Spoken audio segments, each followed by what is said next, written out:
நீண்டதொரு நாட்களுக்கு பின் அந்த நாவற்குடா சின்னலூர்து அன்னை ஆலயத்தின் கட்டுமான பணிகளில் 18வது பகுதிக்குள் உங்களை விட்டு செல்ல ஆசைப்படுகின்றேன். அருட்தந்தை அவர்கள் உடனடியாக மற்றொரு கூட்டத்தை கூட்டினார். கூட்டிவிட்டு கேட்டிருந்தார், 12ஆம் மாதம் 16ஆம் தேதி ஆலயத்தை திறப்போமா என அனைவரிடமும் கேட்கின்றார். அப்பொழுது ஒருவரை பார்த்தபடி ஆலயத்தை கட்டி முடிக்கலாமா, வேலைகள் முடியுமா என கேட்கின்றார்கள். இது சாத்தியப்படுமா என கேட்கின்றார்கள். முகப்பு இன்னும் சரியாக முழுமையாக பூசப்படவில்லை. ஒரு சில இடங்களில் மாபிள் பதியப்படவில்லை. வெள்ளையும் ஒரு சில இடங்களில் அடிக்கப்படவில்லை. வயரிங் வேலை முற்றுமுழுதாக முடிக்கப்படவில்லை என்று ஒவ்வொருவரும் கேள்வி எழுப்ப ஃபாதர் உடனே சொன்னார், 14 நாட்களுக்குள் எல்லாம் சாத்தியப்படும் என்று கூறினார். பங்குச்சபையினர் சொன்னார்கள், சற்று நாட்கள் தள்ளி திறப்போமே என கேட்டார். அப்பொழுது ஃபாதர் சொன்னார், ஆண்டவரை நம்புங்கள், அவரே அனைத்தையும் செய்து முடிப்பார். என் பின்னே வாருங்கள், நாங்கள் இதை செய்து முடிப்போம் என்று கூறினார். சகலரும் ஓம் என்று கூறியவாறு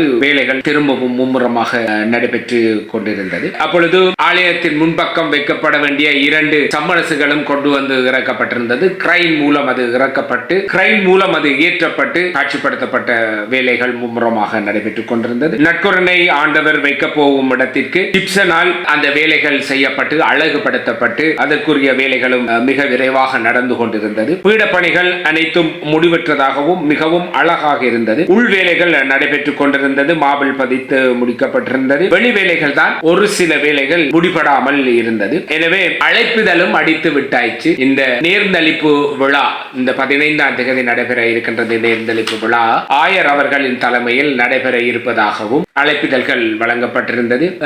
எனவே இந்த வேலைகள் அனைத்தும் நடைபெற்றுக் கொண்டிருக்கும் போது பலரும் பலவிதமான கதைகளை பேசிக் கொண்டிருந்தார்கள். இது முடியுமா, ஆலயத்தின் முன்பகுதி துப்புரவில்லாமல் கிடக்கின்றது, கல்லும் குழியுமாக கிடக்கின்றது, இது சாத்தியப்படக்கூடியதாக இருக்குமா, 16ஆம் தேதி திறக்கலாமா என்கின்ற போல் இருந்தது. 15ஆம் தேதியும் வந்தது. 15ஆம் தேதி வேலைகளை செய்து கொண்டிருக்கின்றார்கள். அனைவரும் வேலைகளை செய்து கொண்டிருக்கின்றார்கள். பலரது எண்ணங்கள் இது 16ஆம் தேதி திறக்கப்படுமா என்கின்ற ஒரு வாத விவாதமும் அவ்விடத்தில் எழுப்பப்பட்டு கொண்டிருந்தது. எனவே 16ஆம் தேதி இந்த கோயில் திறக்கப்பட்டதா, எவ்வாறு திறக்கப்பட்டது, அதன் பணிகள் எப்படி இருந்தது என்பதை பற்றி அடுத்த காணொளியில் உங்களோடு நான் பகிர்ந்து கொள்கின்றேன்.